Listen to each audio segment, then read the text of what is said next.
You're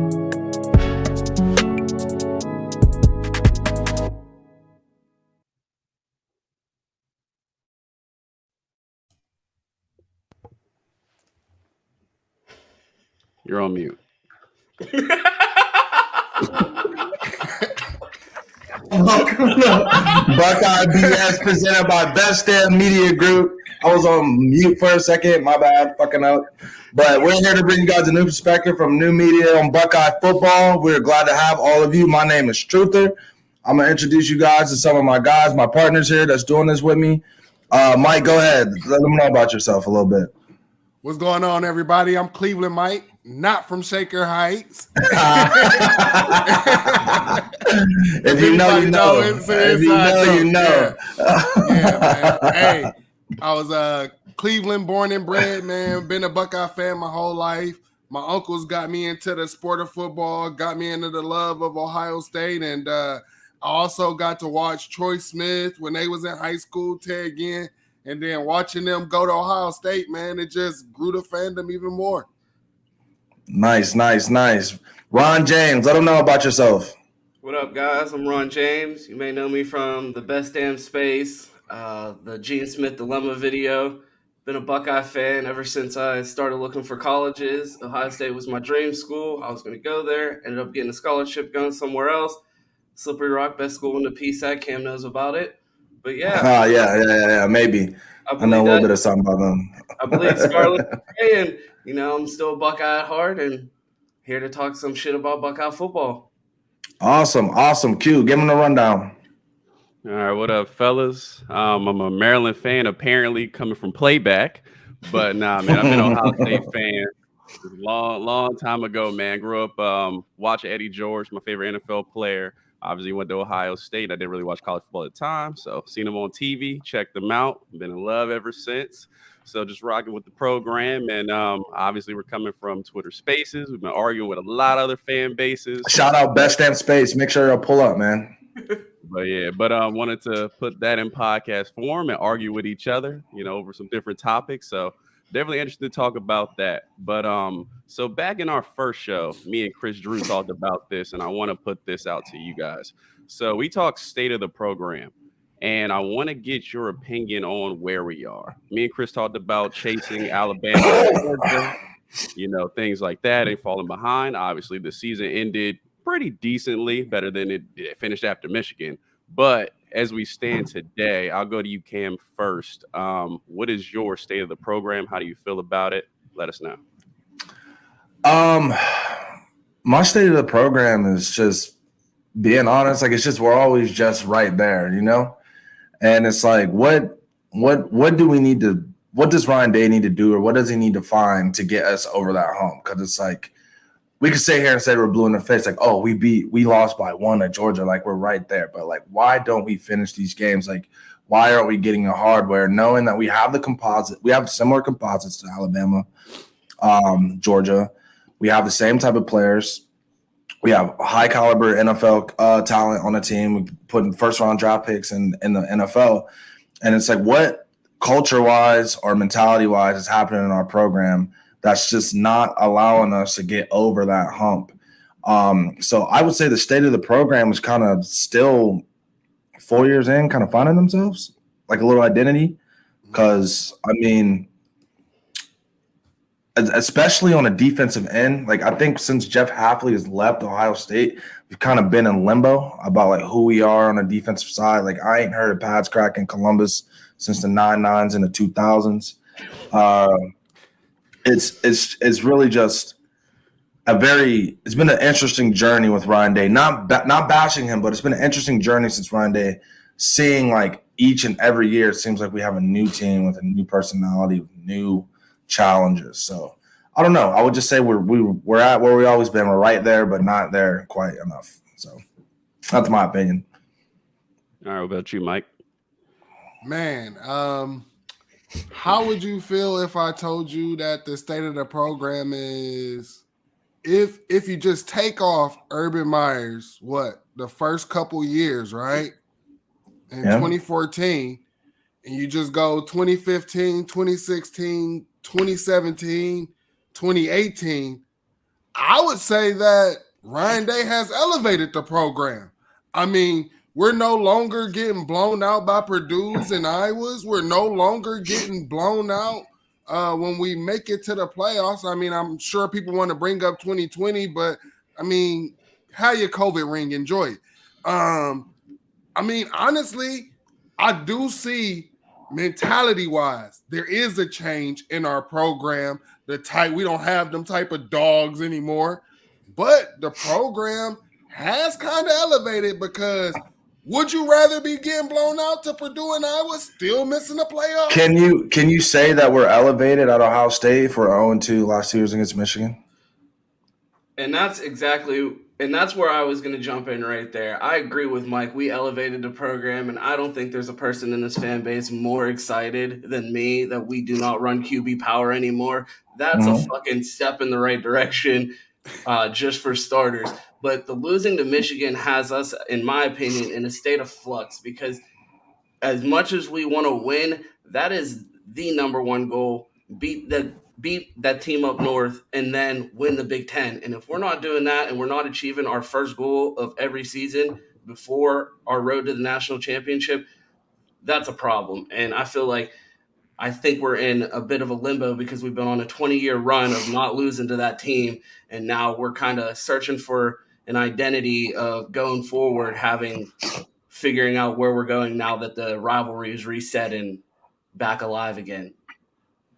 If we make that kick, everybody would have been saying, F the Big Ten championship. I'm just saying. No bull. I'm just saying. No, I think the fan base would have been 50-50. Like a lot of people really don't like the fact that they came to Ohio Stadium and did what they did. So, we don't want to natty. I don't like that either. Yeah, I don't like that. We would have wanted natty, but people would have been like, Donovan Edwards would still be running in my nightmares if we win the national championship. It's all gonna be good. We go to Ann Arbor next year, plant the flag, and pull the big red boots out. But we don't need to do that. That's like little bro. That's like little bro shit. Like, we haven't won here in 20 something years. Like, let's take pictures. Like, we've been whooping their ass for 20 years.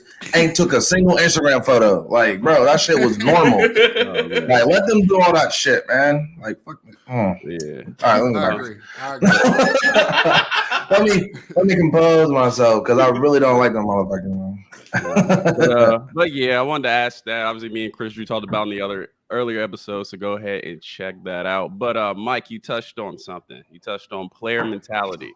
So I want to ask that next question.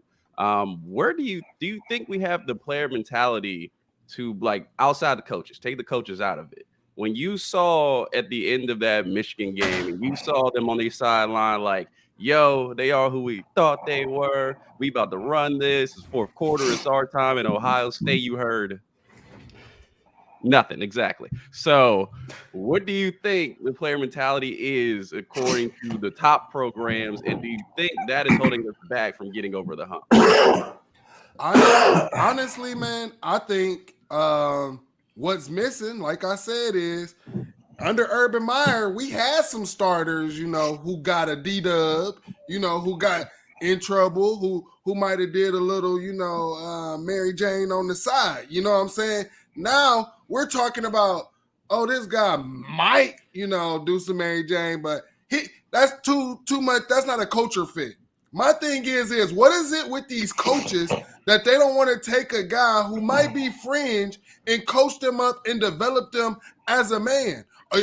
Honestly, what it tells me is our culture can't be strong enough if you can't take one or two guys and mold them into great young men, because that's what you're supposed to be doing as coaches. It seems like we just if you're not cookie cutter, like like cookie cutter kind of guy that's just Poindexter, like we're not trying to rock with you, and I don't think that's how we've always been. So. Like, Mike touched on it a little bit. I like to joke about the mentality of these players is we got guys that bought our weed from the dispensary. We need some guys that know where to get it if the dispensary's closed. Like, we need that mentality. We need a little bit of toughness, a little bit of grit on our team. I mean, if we're trying to build houses for humanity, call the Buckeyes. We got the guys. Like, we have excellent young men out here, but we need someone a little bit of edge on them. We need niggas from the inner city that's out here like they plan for kind of like they just like we need people that need this that come to Ohio State. It's like I'm here because I got a goal to reach. I need to achieve something. Said, I'm trying to get mama out. I'm trying to get mama out the hood. It's cool. Like every now and then you get the Marvin Harrisons that's dad's NFL and all that, but like bro, like man, like we was getting them dogs from Glenville. Like boys is coming to Columbus. Like bro, I'm here for one thing only. I'm getting to the league and I'm about to dog out. Like bro, our starting quarterback that took us to the national championship. Somebody die on his porch when he was a kid. Like. Right, it just seems like it just seems like we're staring away from people like certain demographics that we feel like may be a little like whatever, but like we need those kids, man, to have an edge on our team, bro. Because it's like I said, I ain't seen nobody get smacked in Columbus in 3 years, bro. All right, you know what? Like Denzel Ward might have the last hard hit I've seen in Columbus, bro. And he's been in the league for 5 years. Probably. We sound like the Uncle Ruckus program, bro. I don't know. It's real. Sound like we don't fool with them down there. He said me not still chambers. Sound like we recruit too much from Shaker Heights, in my opinion. But too many from Mike's neighborhood, Shaker Heights. Shaker Heights neighborhood. I agree. Yeah, we need to, like I said, Ohio Eyes, Buckeye, where the hood Negroes at, trying to get you know what I'm saying? And there, talk to him, Mike. So most definitely it's some player mentality, and I'm just thinking like, you gotta have that blend, like y'all was saying. You gotta have that blend between like solid people that keep the program together and somebody that might rob somebody if they a little short on change. So the question: do y'all think that we might have that on this team this year? No. Who would rob somebody on this team? No. Hold on. I'm not condoning felonies. We don't want anyone committing felonies, bro. That's not what we're talking about. Who would allegedly rob somebody on this team? Nobody's robbing nobody because our NIL program is going to be competent. Who's our Camden out here collecting laptops? That's a good squad. I seen one of our cornerbacks bullying some kids, man. He don't care. Oh, you're talking about old boy from Ole Miss? Yeah. He maybe robbed somebody if something went wrong. Hey, I tell you this. Them team up north wide receivers won't be talking no smack to him. Come November. Bro, they got 5'10". Bro. He gonna put them boys in a blender. Watch. Hopefully nobody's falling down and nobody gonna be talking trash. We'll see about that. People tripping, you never know. We ain't say Lathan. Or we can go get some more boys at the rodeo, Yeah, man. Mike Hall might rob somebody. He looked like he might rob somebody. But yeah, man. So also, oops, I'm on the wrong thing. There we go. Also next after player mentality, one thing I was wondering about, and me and Chris talked about this ad nauseum. So Jay Book, he told us in the chat, he was like 6 of the top 11 Georgia players that were in their defensive rotation were first year and second year players. To be honest, for Ohio State, I think it was really only maybe Denzel Burke and JTT in the top 11, just off the top of my head. What do y'all think is up with early playing time? And this is on both ends, offensive, defensively. I just picked defense because you can play for Georgia's defense, but you can't play for Ohio State's defense coming in. Just scratches my head. But I'll go to Ron. Ron, what do you think about player mentality? And I mean, not player mentality. What do you think about early playing time? And are we holding these guys back too much? No, I trust the coaching staff. I feel like we've shown in the past a willingness to play younger players. I mean, like you said, Denzel Burke played as a true freshman. JTT played as a true freshman. We've seen a willingness to play them when there's an opportunity for them to get on the field. So I feel like if they're ready to play, they'll be on the field. And I trust the coach's judgment on that. So we'll be looking for a new person to replace Ron on this panel. Mike, him Knowles, and we trust. I think something's wrong with our coaching staff, man. Like I said, I think they're scared something, but they're contradicting themselves. Jim Knowles himself said that if a player is not able to grasp something, he is teaching it wrong. Why do I continue to hear him talk about CJ Hicks not grasping something? When James Laurinaitis said the first time he walked in there, CJ Hicks is just different. It stands out. It pops out. These guys pop out. Same thing with Sonny Styles. And one thing that we see, right? These guys from Georgia, these guys from Bama, or whatever, they get this playing time early in the season, right? And then you see these guys making plays in national championship games, college football playoff games. But why did they get there? It's because they got game experience. Game experience means more than practice. The coaches say it. So get his boys game experience. Practice? We talking about practice? That's so. I made a tweet about this the other day that kind of got going a little bit. Like, I don't want to hear Jaden Ballard. Oh, he's a beast. He's the fastest on the field. Or CJ Hicks, man, he's coming along, man. Sonny Styles really turning heads. And then it's third quarter against Arkansas State, and I don't see CJ Hicks doing a thing. I don't see Jaden Ballard doing a thing. I don't see them getting in rotations. And we're talking about early PT, bro, but like we're not even talking about freshmen. We're talking about sophomores, juniors now that ain't even took significant snaps yet in scarlet and gray. How can you have a functional football program from top to bottom when you have high-level 4-star players that are just catching wreck on the bench, scout team, and like Chris and Zach said, they were like, people's legs are dead. Like Marvin's legs are dead. Like by the time we're playing Michigan or going to the bowl game, how many unnecessary snaps have they played because Jaden Ballard, the fastest person on the team, is just cooking on a bench all season, bro? Like, I just don't. I don't understand it. Like every football team I played on, like it's just like it doesn't make sense to not give everybody reps, especially. And I think that is seeping into our special teams performance. That's why people are not getting down in the late zone. That's why we're not. Parker Fleming. That's why people aren't getting. That's why we're not. It's just like I just think that whole. Like when you have that many players not playing, it just seeps into the locker room. It seeps into the mentality. It seeps into the lethargic nature that we see. Like players looking comfortable, feeling like they arrived. Like ain't nobody gonna take my spot. We need Ryan Day to get some Nick Saban in him and snatch a motherfucker off the field when you get burnt. Why am I watching Roman Wilson catch an 80-yard bomb and see the same corner on the field the next play? Don't make no sense, bro. I think it's hurting similar recruiting as well, guys. I think it's really like if I'm an opposing coach, right? Bama, you talking about those recruiting battles when we've been knee deep and we're hearing this guy's in Ohio State lean and everything. What if the best thing is I can show you here's their top player and here's when he finally started getting on the field. They didn't even give him no rotation. Yeah, no. I mean, that's a word that you can use that against us. And then you only get 1 year. For instance, Mike, hey, that's a good point. For instance, 1 year of film.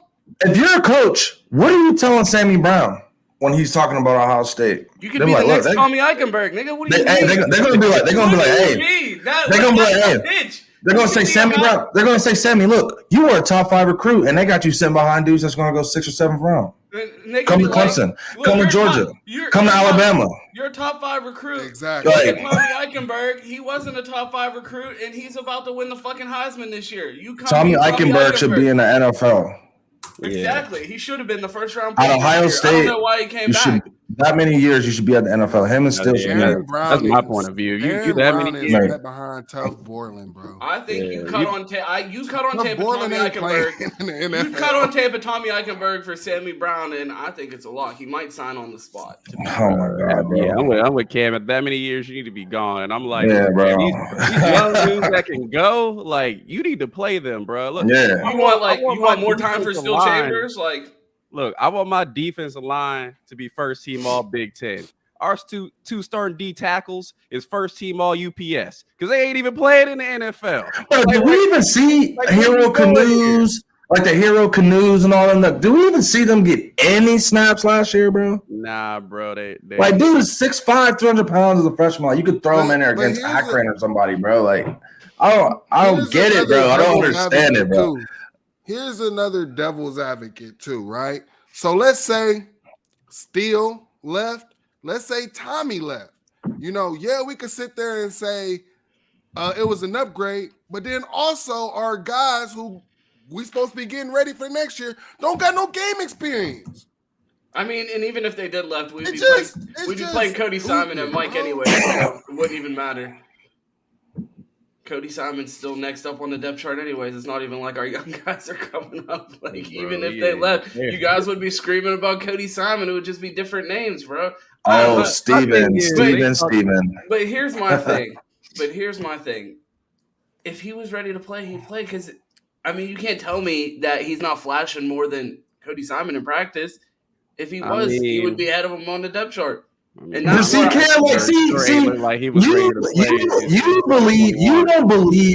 believe that there's politics involved at programs like Ohio State. Like, no, you just think that, like, oh, we're just that all the best players just play all the time, and that's not the case. Just look at Baron Browning and how we absolutely fumbled the bag with that young man. Like, bro, there's so many examples at Ohio State where it's just like they go to the league and you're just like, oh, like, huh. Yeah, Cam's coach told us he wasn't good enough. Like, that's crazy. So y'all let us know. Let us know in the chat if they're holding players back or playing at the right time. You go ahead and let us know. But I want to get us to real quickly to wrap. I want to talk about this quarterback battle. I know Ron had an opinion on this. So Ron, who's going to be the starting quarterback at Ohio State? Is it a quarterback battle? Let's be for real. It's not a quarterback battle. Kyle McCord will be the starting quarterback in Columbus next year. It's not even up for debate. Ryan Day waited until August to name Justin Fields and CJ Stroud the starting quarterback. But for some reason, after the season this year, he said he wanted to come out in the spring and have a starter named by the end of spring. If you couldn't name Justin Fields and CJ Stroud as the starter after spring, but you're ready to in this quarterback battle, what battle are we talking about? Because those weren't even real battles. Kyle's the quarterback. That is Emeka's roommate. That is Marv's roommate. That is Jaden's roommate. He was just at the game with Marv Sr. in Columbus a week ago. Kyle McCord is the starting quarterback, and we are going to watch one of the most dynamic quarterback wide receiver duos we've ever seen in Pennsylvania high school quarterback history. And we're going to see them bring that show to Columbus this year. Well, there's no Chris Chugunov, so that's why a starter is being named so early. Yeah, I mean, Devin Brown, number 1 overall player in the on-3 rankings, is no Chris Chugunov, so I can understand why Ryan Day is able to make such an easy decision. What do you think, Mike? I'm just playing. Honestly, man, Ryan hit everything on the head. The only point that I just want to make is everybody continues to say that Devin Brown is just so much more athletic than Kyle McCord. That's what they say, man. And does he have a little bit more wiggle? Yes. But the thing is Kyle McCord is willing to run. And that's all we need. We just want someone to go get that first down. We still want to see that rock slinging, and Kyle McCord is going to do that this season. Honestly, I'm just going to go with what I've seen in other position groups, that they value seniority over a lot of things. So I'm just going to assume that Kyle is going to start simply because he's been there longer. So I've seen that with Steele. I've seen that with Tommy Eichenberg. I've seen that with Lathan Ransoms, and the list goes on, bro. So it's QB1 is Kyle. I don't really think there's really much debate to go with that because we've seen the pattern of what we do with seniority at Ohio State. So I don't see a younger guy moving an older guy out the way. I don't think that's how Ryan Day operates. And especially not a guy that Ryan Day handpicked. Don't forget, Kyle McCord is the guy that broke and we're also JJ McCarthy's heart. We're dealing with another scorn lover situation, like Caleb Love getting rejected from Duke, so he always has that fight in him when North Carolina plays Duke. And now JJ McCarthy, he was the second choice behind Kyle McCord. Kyle McCord was Ryan Day's guy, and he's going to get. I think also another aspect of this quarterback battle I'm not thinking of is like they're going to do. I don't know this for sure, but I feel like they're going to be like, who does Marv want throwing the ball to? His best friend and his roommate. Right. Like, that's a factor. It's like, who does Marv want throwing the ball to him? You know, like, Marv matters. Like, Marv, they're not just going, like, you know what? Like, they're best friends. They've been playing ball since they were in Little League. Like, I think we're going to see some Jamar Chase, like, Joe Burrow type chemistry out there this year between those guys. And I don't know if it's going to be the same type of numbers or whatever like that, but, like, I just think they have a higher understanding of each other just simply from playing ball since we were little to high school to middle school to Ohio State. I think we're going to see something special with Kyle and Marvin Harrison this year. So I think that's also a factor that we got to look into. Anyway, to this time, he did his thing. He stayed quiet, never heard nothing about him. I think he deserves it. I don't really think Devin Brown at this point is like that much better than him, or if he is at all. So look who Kyle McCord went and worked out with. Patty. Shout out Patty. Mahomes. Shout out Mahomes. Yeah. You know Patty Mahomes is the script master. Y'all gotta pay attention out there in Vegas, man. They Kyle McCord went and got that script. So Buckeye script coming this year. Y'all stay woke. Hey. No, that's facts. Patty went ahead into that script. I don't think it's going to be as much a battle as they dragging it out. Ryan Day likes to drag these things out. I think it's pretty solid from all our favorite beat reporters who give us 100% right info all the time and know what they're talking about. Never been wrong. Ohio State. They've been telling me Kyle McCord is that guy. They said he the next Joe Burrow. So I'm like, all right. We got Kyle Shiesty out here. I have no choice but to believe. So yeah, I think that's the guy. Obviously for quarterback depth standpoint, Devin Brown get another year, come back. You know, he'll only be a sophomore. It'll be a sophomore, rush or sophomore. So yeah, so. That's what I think is going to happen. Bet.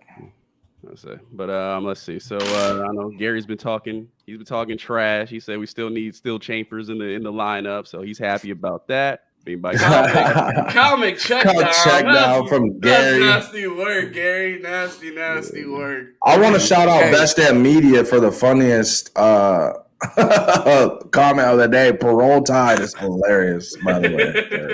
I don't know which one of y'all. No, that was Chris. That was Chris Drew, bro. Parole Tide. Yeah. Hey, Chris, bro, what a gem, bro. My bad. Bro, we got a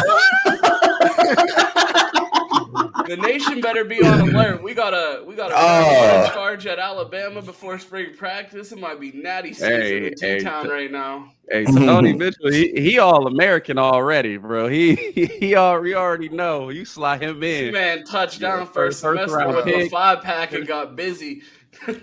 Hey, Leonardo, leave our white quarterbacks alone, man. But, I know I don't see slander of the great Buckeye legend Tate Martell. Tate Martell. Hey, we learned some insider information from Zach Smith about him. That was Urban Meyer's boy.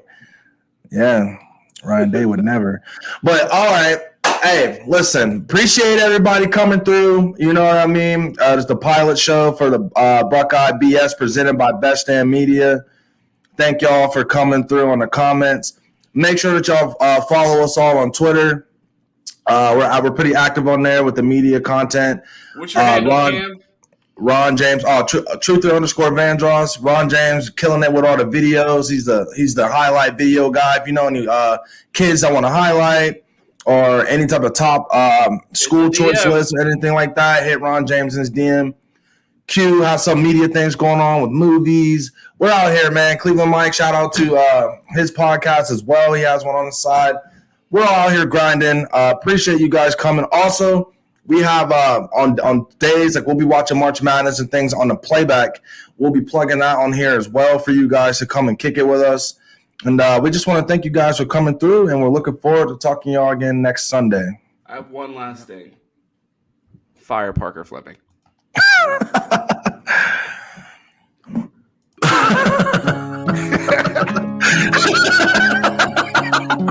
First episode, already calling for a coach's job, bro. Where else will you get this type of content? Still Chambers.